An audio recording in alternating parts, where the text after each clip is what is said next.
TTV என்ன சொல்லிருக்காருன்னா sir, இந்த மாதிரி தாவேக்கா வந்து ஏடிஎம் கூட போனா பாஜகவை கைவிட்டு விடுவார் அப்படின்றாரு.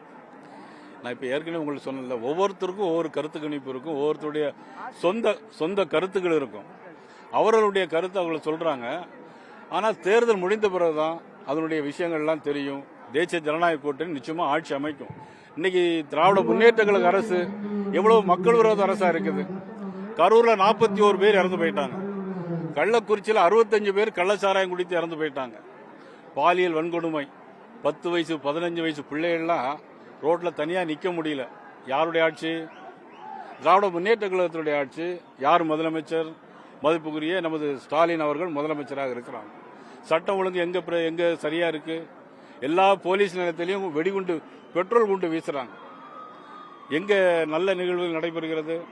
பெண்களுக்கு எதிரான போக்சோ குற்றங்கள் 53% அதிகரிச்சிருக்கு. இதெல்லாம் தெரியாம சில தலைவர்கள் சில கருத்துக்களை சொந்தமா பேசிக்கிட்டே இருக்கிறாங்க. ஆனா நாட்டு மக்கள் தெளிவாக இருக்கிறார்கள். இந்த மாதிரி சூழ்நிலையில் யாருக்கு வாக்களிக்க வேண்டிய என்று தீர்மானித்து விட்டார்கள்.